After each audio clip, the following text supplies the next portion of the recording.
Sabi sa Acts 1 verse 8, "But you will receive the power when the Holy Spirit comes upon you, and you will be my witnesses, telling people about me everywhere in Jerusalem, throughout Judea, in Samaria, and to the ends of the earth." Ang tinuturo nito is we as believers are empowered with the Holy Spirit to be witnesses of Christ, and not through our own strength, but through God's supernatural power. Only through the power of the Holy Spirit will we really be able to share the Word of God. This is a reminder for the believers na wag kayo mag-share just because gusto mo, just because ramdam mo na kaya mo. You should always be guided by the Holy Spirit sa lahat ng gagawin mo, and through discernment malalaman mo yun. Dahil kahit sobrang ganda ng intention mo, if hindi naman yun yung leading ni Lord, sasablay ka. It should never be based on your own strength, on your own connection, on your own resources. Wait for the Lord's instructions. You should always pray na ibigay ni Lord sa'yo yung wisdom. It should always be His will. Dahil baka sa sobrang init mo, sundin mo na yung sinasabi ng laman mo. Not by your strength, but by the strength of your Father. And once maramdaman mo na yung leading ng Holy Spirit sa'yo,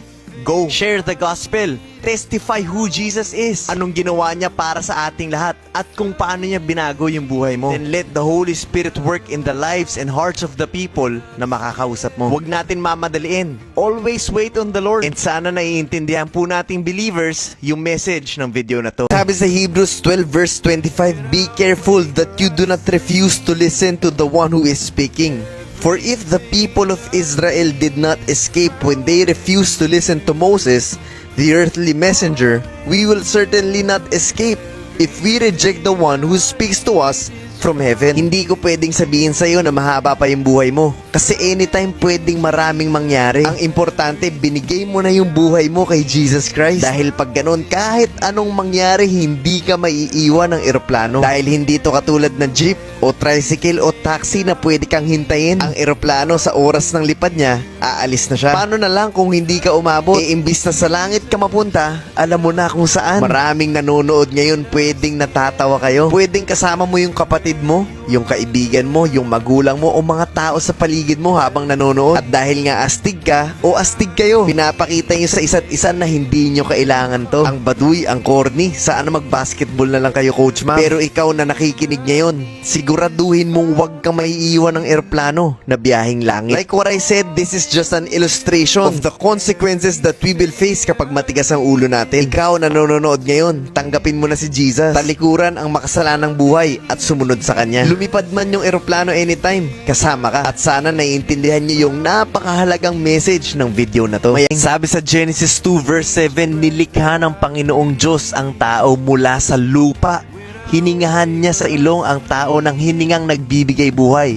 Kaya ang tao ay naging buhay na nilalang." O, narinig mo yun? Saan daw tayo galing? Sa lupa. O, anong pinagmamalaki natin? Na ganito tayo, magaling tayo, eto natapos ko, eto naabot ko. I just want to remind you na dumi lang tayo na pinulot sa ibaba. Kaya sa bawat reklamo natin, para na nating sinasabi kay Lord na, "Lord, hindi mo alam yung ginagawa mo. Bakit ganito mo ako ginawa? Ang hirap ko, puro problema." Kaysa naman naging pusa ka. O di kaya naman ay mango tree. O, maganda-ganda yun. Malaki yun. Ang tangkad mo nun, mango tree. O, diba? Kung iisipin mo mabuti, anong nireklamo natin? Lupa ka lang na binigyan ng buhay, at wag na wag mong kakalimutan yun. At sa lupa, tayo ay babalik. Kaya ano pang ginagawa mo ngayon? Ang dami mong plano, puro palayo sa Panginoon. This is just to remind you to be grateful. Magpasalamat ka. At bumalik ka na sa Panginoon.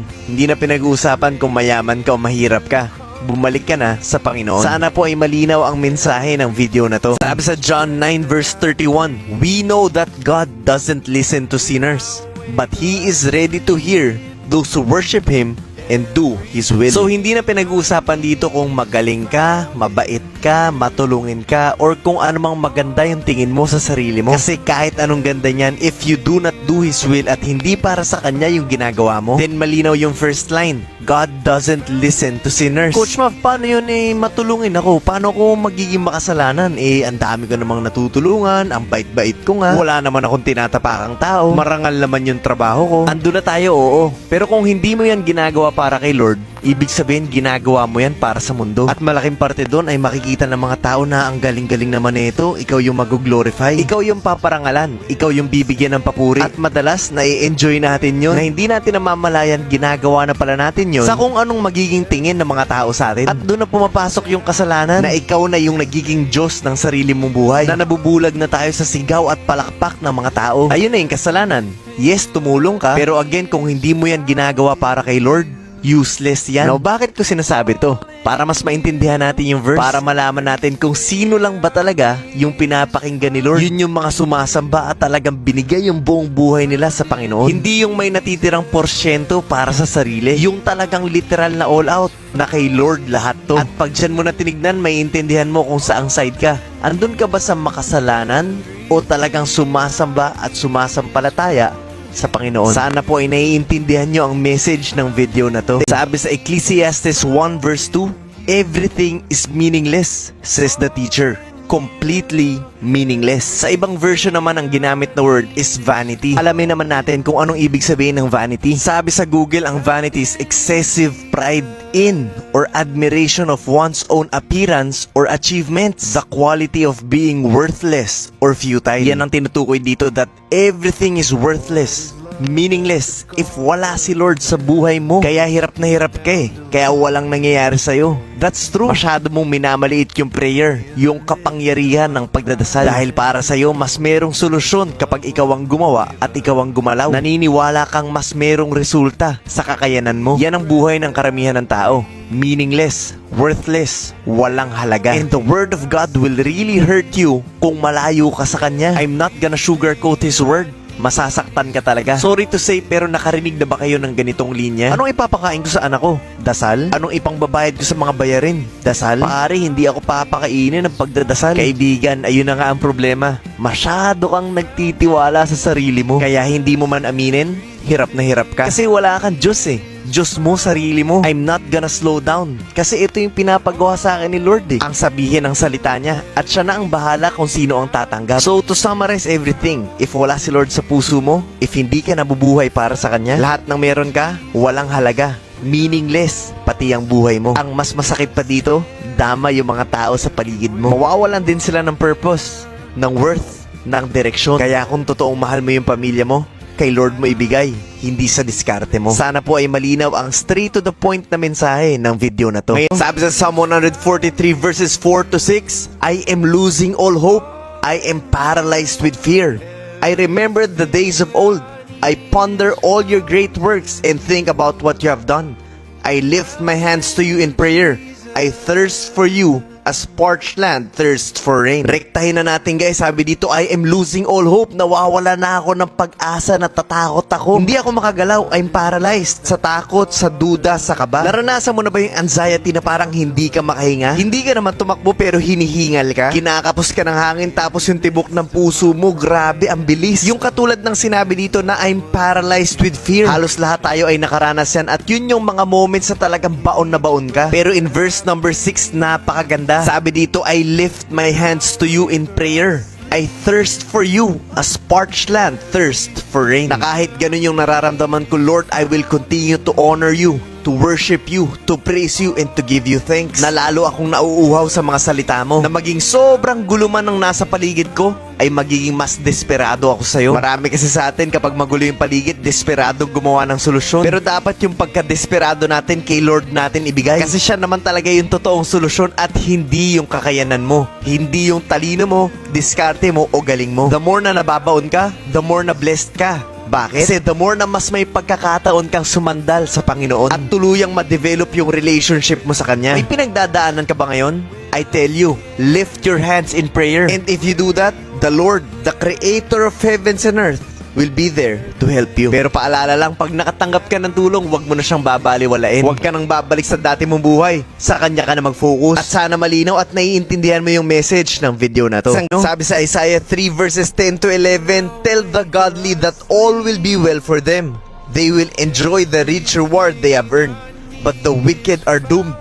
they will get exactly what they deserve. Dalawang magkaibang tao ang sinabi dito. Isang naniniwala kay Lord at sumusunod, at isa namang hindi na may sariling pananaw, sariling diskarte at walang Diyos sa buhay. The godly will enjoy, but the wicked are doomed. Sa Tagalog, ang maka-Diyos ay magsasaya, ngunit ang masama ay mapapahamak. Sabi din dito, they will exactly get what they deserve. Alam nyo ba guys na hindi nyo kailangan ipagsigawan na hindi ako naniniwala kay Lord, na hindi ako sumusunod sa Kanya para lang masabing kalabang Kanya. Malinaw na sinabi ni Jesus sa Matthew 12 verse 30, anyone who isn't with me opposes me, and anyone who isn't working with me is actually working against me. Hindi mo nga pinagsisigawang kalaban mo siya, hindi mo nga pinagsisigawang kaaway mo siya, pero malinaw na hindi ka rin sumusunod sa Kanya. And those are the wicked people na binasa natin doon sa unang verses. Ala kasi ng iba kapag sinabing wicked is kapag pumatay ng tao, nagnakaw, yung mabibigat na kasalanan. But it's actually anyone who doesn't believe and follow God. Maaaring tumutulong ka pero wala kang Diyos sa buhay mo. Kaya sa tuwing tumutulong ka, para sa'yo, ikaw yung magaling, ikaw yung mapagbigay, ikaw yung mabait, na ikaw mismo ang Diyos ng buhay mo. Again, you don't have to say it.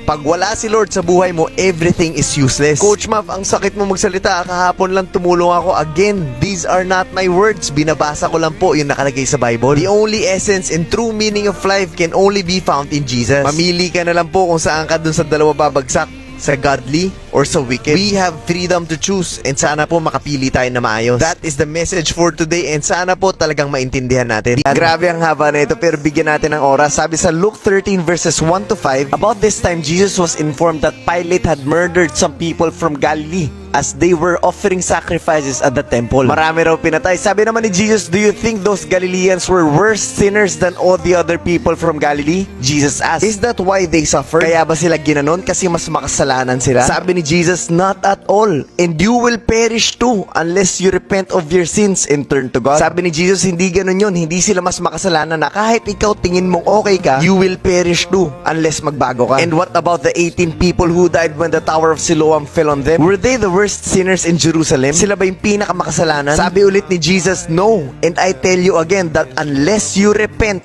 you will perish too. Ang haba ng binasa natin, pero ang pinakapunto nito ay hindi mo pwedeng sabihin na mas makasalanan yun, mas mapaparusahan yun. Dahil lahat tayo, kahit sino sa atin, ang hindi tumanggap kay Lord, hindi sumunod kay Lord, hindi magbago, hindi tumalikod sa kasalanan, kahit anong tingin mong bait sa sarili mo, habang hinuhusgahan natin ang iba na makasalanan sila, at ang tingin naman natin sa sarili natin ay hindi, ay tiyak na didiretso tayong lahat sa impyerno hanggat hindi natin tinatalikuran yung makasalanang buhay na nagpapalayo sa atin sa Panginoon. Huwag na tayong magkumpara na mas makasalanan si ganito, mas matindi yung ginawa niya, dahil lahat tayo ay makasalanan at walang malinis sa atin. That unless we repent from our sins na tumalikod tayo sa makasalanang buhay natin, ay rektang impyerno tayo kahit sino pa tayo. Repent.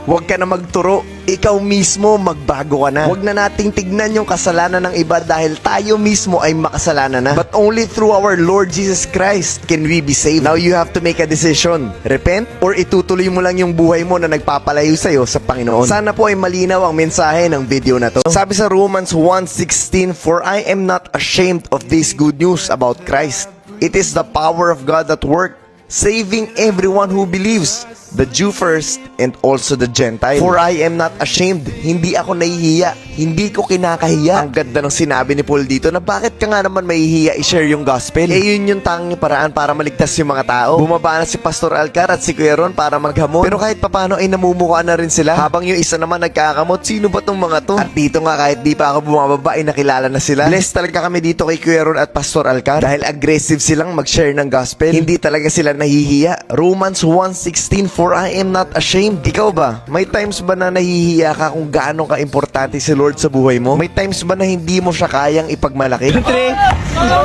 Pwede ba may paglaro sa inyo? Shooting lang, shooting. Shooting lang. Sino ang pinaka-shooter dito? Dati aminin ko, hindi ko kayang gawin to. Na hindi ko kayang ipagmalaki si Lord sa ganitong paraan. Bakit? Kasi na-realize ko nung panahon na yon ay hindi naman talaga siya totoo sa puso ko. So, paano mo ipagmamalaki kung hindi naman talaga ganun katotoo? At habang tumatagal, naintindihan ko na. At isa to sa pwede mong maging batayan. Kung sinasabi mo you believe in our Lord Jesus Christ, pero hindi mo pa kayang ipagmalaki at ipagsigawan sa mga tao yung Panginoon mo, ibig sabihin hindi pa ganun katotoo. Dahil kapag totoong-totoo na, hindi mo mapipigilan yun. Maipagmamalaki mo talaga siya. And I pray na kayong mga nanonood ay talagang lumalim kay Lord to the point na kaya na natin siyang ipagmalaki kahit saan. Sabi sa Psalm 73 verses 27 to 28, Those who desert Him will perish, for you destroy those who abandon you. But as for me, how good it is to be near God.